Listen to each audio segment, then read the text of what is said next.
दोस्तों आज हम बात करने वाले हैं संघाई कोऑपरेशन ऑर्गेनाइजेशन के बारे में।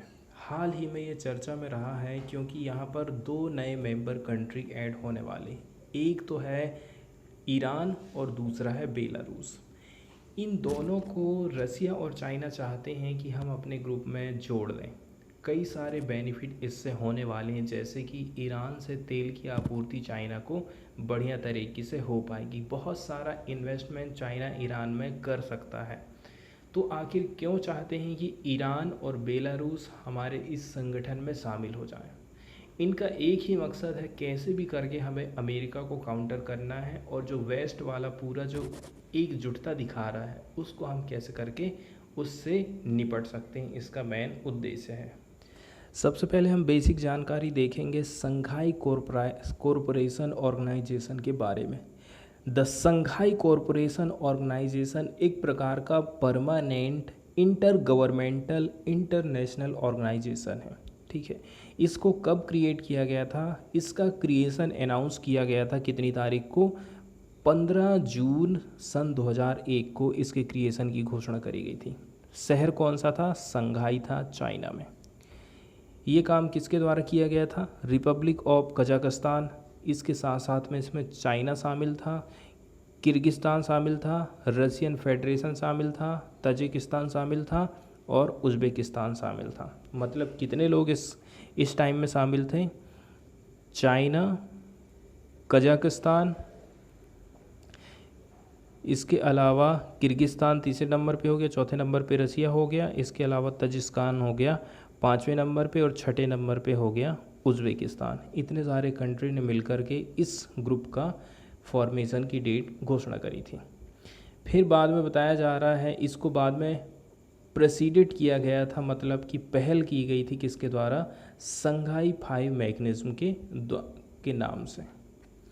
अब फिर जो संघाई कोऑपरेशन ऑर्गेनाइजेशन था ना, इसका चार्टर साइन किया गया था कब? Saint Petersburg SCO heads of the state की मीटिंग में जून 2002 में पहली बार इसका चार्टर तैयार किया गया था। और फिर ये काम में आना चालू हो गया था कब से? 19 सितंबर 2003 से। तो ये इसका क्या है ना, फंडामेंटल स्टैट्यूटरी डॉक्यूमेंट था जो कि आउटलाइन करता है इस ऑर्गेनाइजेशन का गोल क्या है, इसके प्रिंसिपल कौन कौन से हैं, इसके साथ ही साथ इसका स्ट्रक्चर क्या रहेगा और इसकी कोर एक्टिविटी कौन कौन सी रहेंगी।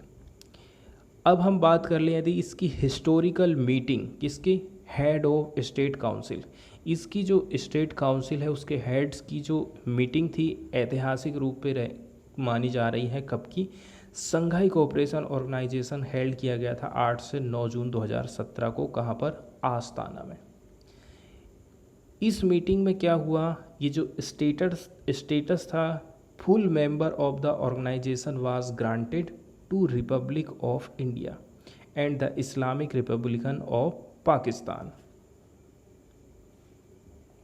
तो इस प्रकार से हम ये देख रहे हैं कि यहाँ पर फुल मेंबरशिप ग्रांट की गई है इंडिया को और पाकिस्तान को।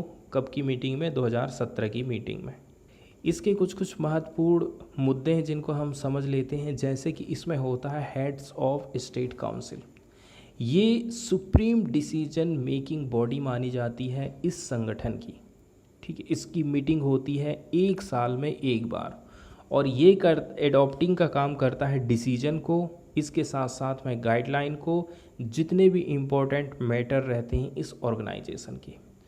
तो जो संगठन है इसमें जो हेड्स ऑफ गवर्नमेंट काउंसिल है, इसकी मीटिंग हो रही है 1 साल में एक बार, ताकि डिस्कशन किया जा सके ऑर्गेनाइजेशन की मल्टीलेटरल कोऑपरेशन स्ट्रेटजी क्या रहेगी, किन एरिया को हमें प्रायोरिटी देना है, इसके साथ ही साथ में रिजॉल्व करना है करेंट इम्पोर्टेंट इकोनॉमिक और अदर कोऑपरेशन इशू को।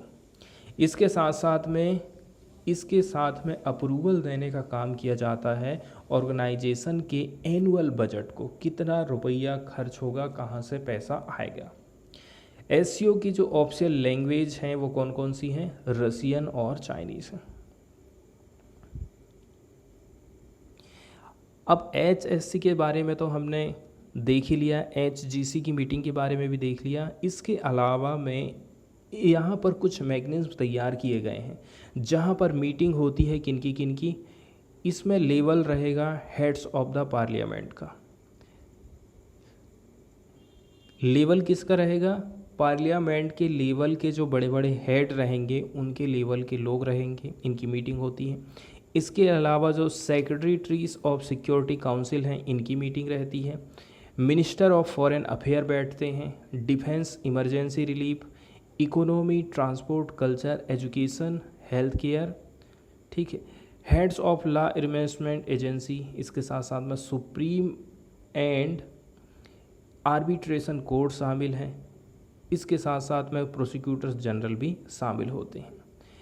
अब हम बात कर लें, ये जो काउंसिल है, council of national coordinators of SCO member state की, ये काम करती है as the SCO coordination mechanism. SCO के कोऑर्डिनेशन मैकेनिज्म के रूप में कौन काम करता है?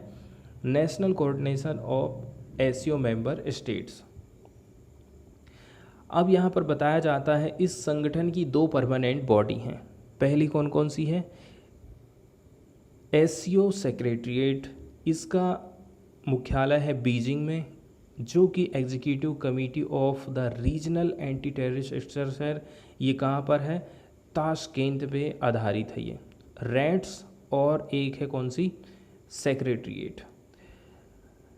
SCO की जो सेक्रेटरी जनरल हैं और डायरेक्टर ऑफ एग्जीक्यूटिव कमेटी हैं किसके? SCO रैट्स की। इनको अपॉइंट किया जाता है council of heads of state के द्वारा। कितने टाइम के लिए? 3 साल के लिए इनको नॉमिनेट किया जाएगा, चुना जाएगा। व्लादिमीर नोरोव उज्बेकिस्तान के हैं और जुमाखोन जिसिको तजिकिस्तान के हैं। उन्होंने इस पोजीशन को प्राप्त किया है रिस्पेक्टिवली सिंस 1 जनवरी 2019 से ही। अब इस प्रकार से देखा जाए ना तो SCO में 8 मेंबर कंट्री हो गई हैं। इंडिया, कजाकिस्तान, इसके अलावा चाइना, किर्गिस्तान, पाकिस्तान, रसिया, तजाकिस्तान और उज्बेकिस्तान, 8 इसके मेंबर कंट्री बताए जाते हैं। SCO कहता है कि हम 4 ऑब्जर्वर स्टेट्स रखेंगे। उनका नाम रखा गया है Islamic Republic of Afghanistan, Belarus, इसके अलावा ईरान और मंगोलिया। तो 4 ऑब्जर्वर स्टेट कौन कौन से हो गए इसके ऑब्जर्वर स्टेट हो गए अफ़गानिस्तान, बेलारूस, इसके अलावा ईरान और मंगोलिया। SCO के 6 डायलॉग पार्टनर हैं, उनके नाम कौन कौन से हैं? अजरबैजान, आर्मेनिया, कंबोडिया, नेपाल, तुर्की, इसके अलावा श्रीलंका। इसके कौन है ये? 6 डायलॉग पार्टनर के रूप में इनको जाना जाता था। तो ये तो हमने देख लिए SCO की पूरी हिस्ट्री को, न्यूज़ में क्यों रहा है इसको भी हम देख चुके हैं। अब देख लिए रसिया और चाइना की इस प्रकार की सोच है कि जब वेस्ट हमारे ऊपर, मतलब रसिया के ऊपर कंटिन्यू सैंक्शन लगाते जा रहा है, नेटो के एक्सपांसन की बात चलते जा रही है, तो SCO के एक्सपांसन की हम बात क्यों नहीं छेड़ सकते? नेटो ना पूरी तरह से कोल्ड वार थिंकिंग पे आधारित है और ये मिलिट्री अलायंस है वहीं, लेकिन जो SCO है वो इस प्रकार से युद्ध को उकसाने वाला नहीं है, कुल मिलाकर के कोऑपरेशन को बढ़ाने वाला एक ऑर्गेनाइजेशन है और ये बेस्ड है नॉन अलाइनमेंट में और ना ही ये टारगेट करता किसी थर्ड पार्टी को, इसीलिए हम इसको एक्सपांस करना चाहते हैं, ऐसा इनको कहना था। आगे इनका कहना है, देखो अब believes one should not build its safety at the expense of other countries, ऐसा कहना है चाइना का। एक बात यहाँ पर और लास्ट में बताई जाती है कि इंडिया होस्टिंग करेगा SCO समिट की आने वाले टाइम में। कहाँ पर? वाराणसी।